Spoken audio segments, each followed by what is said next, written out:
আসসালামু আলাইকুম, কেমন আছেন সবাই? আলহামদুলিল্লাহ, আমরা তো ভালো আছি। আর দোয়া করি সবসময় আপনারাও যেন সবাই ভালো থাকেন। তো আজকে চলে আসলাম ঈদের দিন দুপুর থেকে রাত পর্যন্ত ভিডিও নিয়ে। আমি প্রথম ভিডিওতে বলেছিলাম যে অর্ধেকটা শেয়ার করছি, আজকে দ্বিতীয়টা শেয়ার করবো আর কি। তো এটা ছাদে আমি কিছু বেলি ফুল উঠিয়ে নিচ্ছি। তো এটা হচ্ছে ঈদের পরদিন সকালের সিন, যদিও বা ঈদের দিন দুপুরের থেকে দেখাচ্ছি আর কি সিনটা। তো গাছে অনেক বেলুন ধরেছিল, ছাদে আসা হয় না, জোরে জোরে পড়ে গিয়েছে, অনেকগুলো পচে গিয়েছে। তো কিছু নিয়ে নিলাম, ভাবলাম ডালে বা মাছে দেওয়া যাবে। তো যারা আমার ভিডিওটা দেখছেন একটা ছোট্ট লাইক দিয়ে ভিডিওটা কন্টিনিউ করতে থাকেন। আপনাদের ছোট্ট একটা লাইক আমার এই ভিডিওটাকে অনেক আপু ভাইয়াদের মাঝে পৌঁছে দিবে, এই কথাটা কিন্তু আমি প্রতি ভিডিওতে বলি। তো চলে যাচ্ছি আপার ঘরে, বড় আপার ঘরে।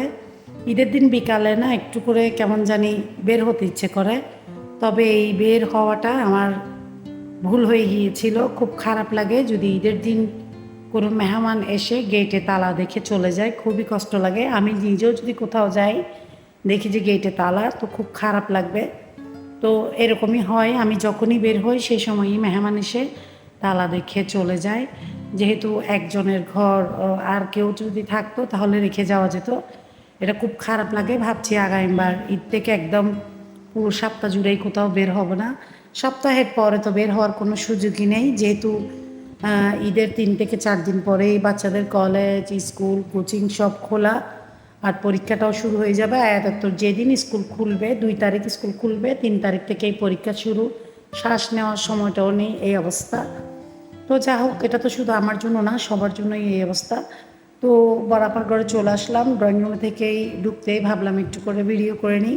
তো বরাপার ঘরে আজকে দিনে আমার আসার তেমন একটা ইচ্ছা ছিল না, আপা মান ছিল না।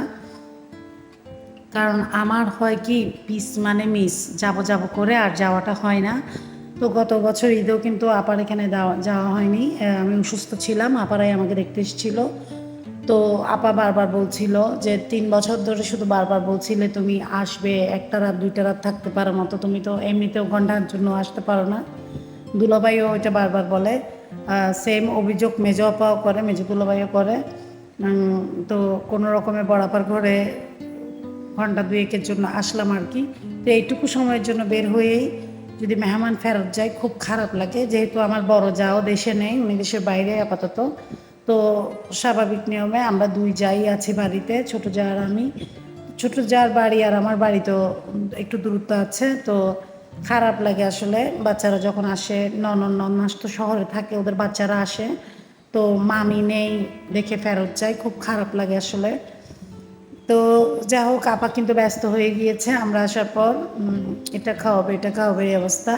তো আপার কিন্তু একা হাতের সংসার, সব কিছুই আপার নিজে একা হাতেই করে, কাজের মানুষের হেল্পের দরকার হয় না মাশাল্লাহ। তো আপার তো এক ছেলে এক মেয়ে, মুনতাহা মুনতাসির। তো দোলাভাই থাকে দেশের বাইরে। তো এখন আপা সবগুলো নাস্তা রেডি করে করে দিচ্ছে, আর আমি যদি কিচেনে কিছু একটা করে দিতে যাই তো আমাকে তাড়া দিয়ে পাঠিয়ে দিচ্ছে। নিজের সংসারে সব কিছু তো করো কষ্ট করে, এখন বোনের ঘরে এসেছে, একটু আরাম করো। আর রাতে থাকার জন্য আপা কিন্তু অনেক অনেক করেছে আমাকে, শুধু আজকে রাতটা থাকো। আমি বললাম ঈদের দিন রাতে কি কোথাও থাকা যায় ঘর খালি রেখে?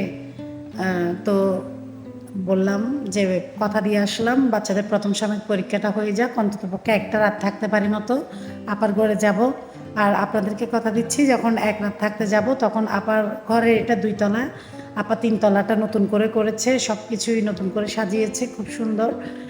3 তলায় আবার কিচেন, ড্রয়িং, ডাইনিং সব কিছু নতুন করে করেছে। এখানে 2 তলায় তো সবই আছে, তারপরও তো ছাদ বাগানেও একদম ভরপুর বাগান করেছে। গেলে যখন আগামীবার যাবো আপার করে, তখন সব কিছুই ভিডিও করে আপনাদের সাথে শেয়ার করব।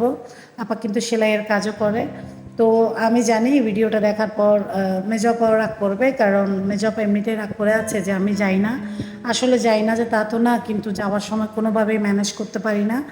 তো এই ফাঁকে আরেকটা কথা বলে নিই, যারা আমার ভিডিওটা আজকে প্রথম দেখছেন, যদি কোনো অংশ ভালো লেগে যায়, পরবর্তীতে নতুন ভিডিওগুলো দেখতে চান, তাহলে আমার এখনই সাবস্ক্রাইব করে পাশে থাকা অল বাটনটা ক্লিক করে দিবেন। এতে করে আমি পরবর্তীতে যে কোনো নতুন ভিডিও দিলে আপনারা ঝটপট পেয়ে যাবেন, অবসরে দেখে নিতে পারবেন। আর যারা এই কাজটা অলরেডি করে দিয়েছেন শুরু থেকে আমার চ্যানেলের সাথে আছেন, আপনাদের সবাইকে অসংখ্য ধন্যবাদ। আর যারা নতুন নতুন অ্যাড হচ্ছেন আপনাদেরকেও ধন্যবাদ। তো এই যে আপার ছেলেমেয়েরা আমার ছেলেদের মতোই মুখটা লুকোতে ব্যস্ত, এরাও ভিডিওতে আসতে চায় না। আপাও সেম আমার মতো ভিডিওতে আসতে চায় না, কিছুই করার নেই। যারা পছন্দ করে তাদেরকে তো আমি রাখার চেষ্টা করি। যেমন ঈদে আমার ঘরে অনেক মেহমান এসছে, আমি কাউকেই বলতে গেলে ভিডিওতে দেখাতে পারিনি, কিছু আমার ভুলের জন্য আর কিছু মেহমানরা সামনে আসতে চাচ্ছে না সেটার জন্য। আমার কি ভুল সেটা তো আমি আগে অনেকবার শেয়ার করেছি, আমি ভিডিও অন করতে ভুলে যাই, অনের বাটনটা ক্লিক করতে ভুলে যাই। তো এতে করে মনে করে যে ভিডিও হয়ে গিয়েছে, কিন্তু আসলে কিছুই হয় না। এই বোকামিটা আমি বারবার করি। তো আপার ঘরের ড্রেসিং টেবিলের এই 3 গ্লাসের যে গ্লাসটা 3 পার্ট করে দেখা যায়, এটার সামনে এসে আয়াত দাঁড়াতে খুব পছন্দ করে। তো আমি আয়াতকে বললাম, আসো তুমি গ্লাসের সামনে দাঁড়াও, তোমাকে 3টা করে আমি ভিডিও করে দিচ্ছি। আর আপনারা তো সবাই জানেন আয়াত ভিডিওতে আসতে খুব পছন্দ করে, তো আয়াতকে একটু ভিডিও করে নিচ্ছি। তো এই এখন আপার ঘর থেকে সোজা চলে যাব রাতের খাওয়া দাওয়াটা করে। রাতে খুব হালকা খাবারই খেয়েছি, আমি সাদা ভাতের ঝামেলা আপাকে করতে দিইনি, বিরিয়ানিটাই খেয়ে চলে আসলাম। ঘরে এসে দেখি আমি যদি আর 10 থেকে 20 মিনিট দেরি করতাম আমার ভাগিনাদের সাথে দেখা হতো না, আমার নন্নাসের ছেলেদের সাথে। ভাগ্যিস যে তাড়াহুড়ো করে চলে এসেছিলাম, না হলে এরাও কিন্তু গেটের সামনের থেকে ফেরত চলে যেত।